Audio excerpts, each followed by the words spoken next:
Olá, olá!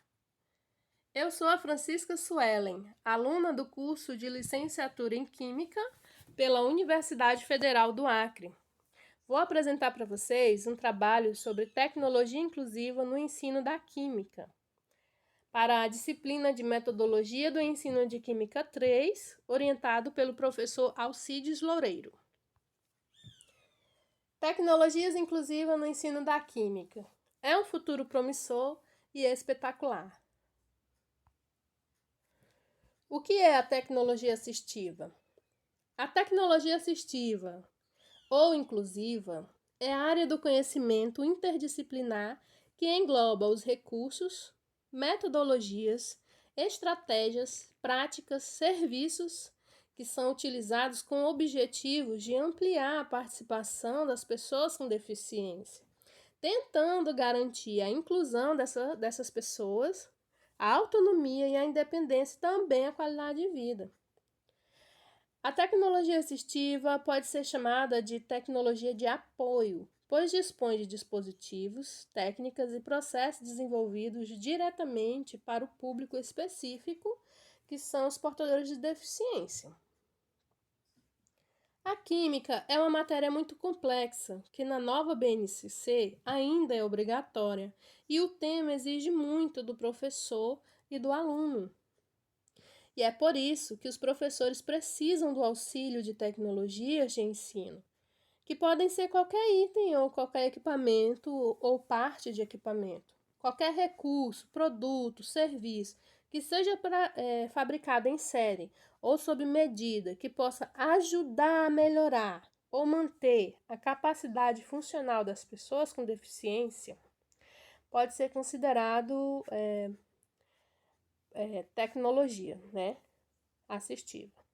As tecnologias, ela acaba fazendo uma ligação entre o conteúdo, a experiência, o aluno e o professor, com serviços que auxiliam diretamente a pessoa com deficiência. Ela pode selecionar, pode comprar, ela pode usar os recursos, pode fazer até um treinamento de novos equipamentos que ela tem adquirido.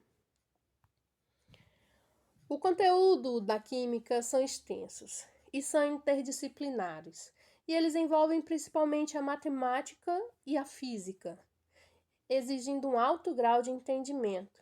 Geralmente, as aulas de químicas são expositivas, com quadro e pincel, mas dentro desse contexto, os professores que têm que se atualizar tentam inovar, tentam criar e envolver alunos com exemplos de simples experimentos.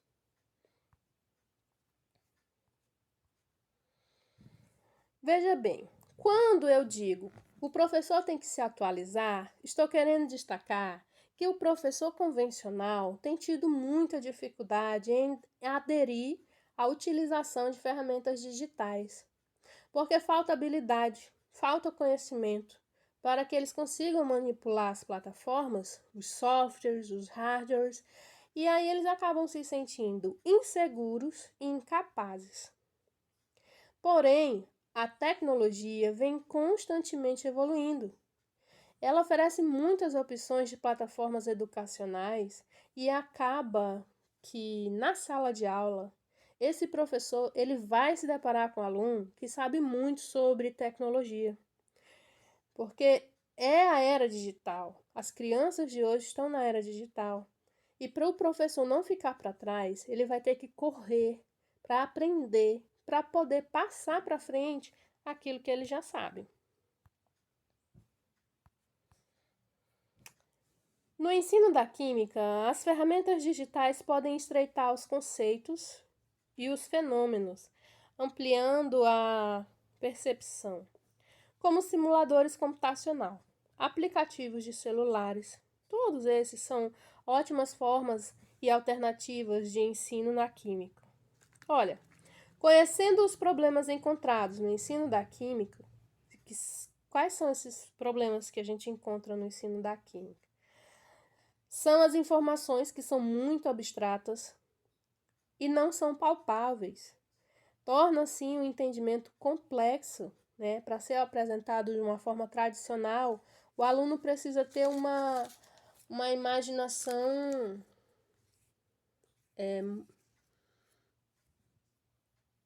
muito aguçada.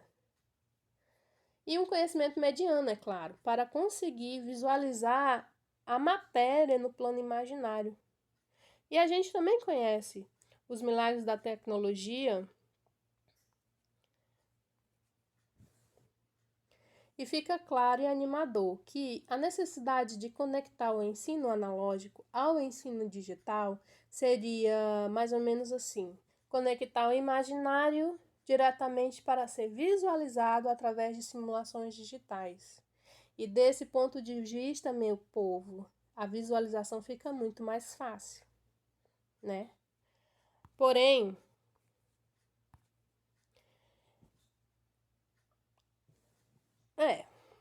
eu vou dar um exemplo de aplicativo educacional. Esse aplicativo é o Educalabs. Eu sou completamente apaixonada por ele, porque eu sou muito apaixonada pela química. É a tabela periódica digital. Nesse aplicativo, ela está completa, com dados desde a descoberta, desde a primeira elemento químico que foi isolado, o ano, o nome de quem isolou, até os dias atuais. E o mais incrível é que vem com imagem 3D. Ela mostra o movimento circular que os elétrons faz em torno do núcleo. Esse aplicativo é muito bom, eu super indico. Porém, não devemos esquecer o principal objetivo das tecnologias para as estratégias pedagógicas, né? Que é a verdadeira inclusão do aluno em sala de aula. O acolhimento de todas as pessoas, sem exceção, e principalmente dos portadores de deficiência. E as suas diferenças, né? Precisa ser bem destacado. Veja nessa imagem alguns portadores de deficiência, um cadeirante, que ele, pelo aplicativo de celular, ele faz compra passagem para viajar, faz a faculdade online, paga suas continhas. Tem os surdos, que estão fazendo uso de sinais da Libras, e também temos uma deficiente visual usando um aplicativo chamado DosVox, né, que ajuda ela ali. Eu vou falar um pouquinho sobre esse aplicativo. E dando mais alguns exemplos de aplicativos. Por exemplo, o Hide Mouse, para quem não tem movimento dos braços e quer usar o computador com um piscar de olhos ou alguns movimentos, né? Tem o DosVox, que é o que estava na imagem anterior. Ele facilita a utilização do computador com a voz. O deficiente visual fala para o computador o que ele quer, o computador resolve e fala de volta para o deficiente visual. Tem o ProDef, que traduz texto e voz em língua portuguesa para sinais de Libras. Temos o teclado virtual. Ele serve para quem tem a mobilidade reduzida. Existem muitos caminhos a serem seguidos até a total transformação da educação para a inclusão de seus alunos. Eu vou citar com vocês aqui um debate curto sobre os principais desafios da educação inclusiva. Ora, veja bem, se já é difícil atualizar o professor convencional ao uso de novas tecnologias, imagine incluir os professores especializados, que é o primeiro desafio da educação inclusiva, né? É a falta de professor especializado. Depois, as salas de aulas adaptadas para esses alunos e, consequentemente, os materiais adaptados. Nós temos muito em falta. A educação inclusiva, ela tem muitos desafios mesmo, né? E para alcançar a educação inclusiva verdadeira, é necessário iniciar algumas mudanças, como a mudança na postura dos alunos, na postura dos gestores, dos professores, dos funcionários, já que o papel da escola durante o processo de inclusão é de vital importância, né?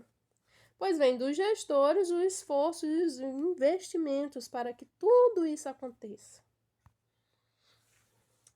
Também fortalecer a formação de professores, criar uma rede de apoio entre alunos, docentes e família e os profissionais da educação. A questão é focar na potencialidade do discente, de modo que ele aprenda os conceitos. Veja nessa imagem. O professor diz: a prova é amanhã. Veja bem, ouça e olhe. Mas ele está falando isso de costa, demonstrando apatia aos alunos que ele tem, que são surdos, deficientes visuais, deficientes cognitivos. Nessa imagem, a gente pode observar um professor apático e convencional. Ele quer que os alunos se adequem à forma dele ensinar, quando na verdade ele tem muito que se adequar a esses alunos, porque eles não vão ver nem escutar. Essa charge, ela fala muito da realidade do professor convencional. Incluir é a capacidade de entender e compreender o outro.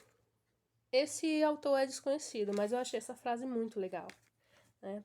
Nós podemos percorrer caminhos que promovam a verdadeira inclusão. Por exemplo, promover diálogos. Eles podem ocorrer entre alunos, familiares, professores, funcionários, né, para conversarem sobre os assuntos pertinentes, as diversidades, para valorizar o convívio, a cooperação e o respeito mútuo, tentando superar o preconceito. A escola, ela deve ter um projeto pedagógico inclusivo, baseado nas necessidades especiais dos portadores de deficiências da escola. Ela deve fazer um estudo sobre a necessidade individual e trabalhar em cima dos objetivos estipulados para cada pessoa ou para cada conteúdo, né? Porque a química, ela precisa dessas tecnologias assistivas não só para o público deficiente, mas para todo um geral, né? Também vai ser preciso flexibilizar o currículo de planejamento de cada professor e adaptar as necessidades de cada estudante. Vamos ver nessa imagem o que é comum acontecer. A mulher se dirige ao ajudante que está empurrando a cadeirante e diz o nome dela. Tem quantos anos? Ela consegue. Então ele interrompe e diz: pergunte a ela. Por quê? Porque a portadora de deficiência ela foi totalmente ignorada pela mulher. É como se ela não tivesse presente ali, mas ela está presente e esse é um erro que sempre é cometido e que precisa ser evitado, porque o deficiente ele é um ser, ele tem opinião, ele tem sentimento, ele precisa ser respeitado. E a escola ela pode conseguir a superação desse preconceito com diálogo, sim.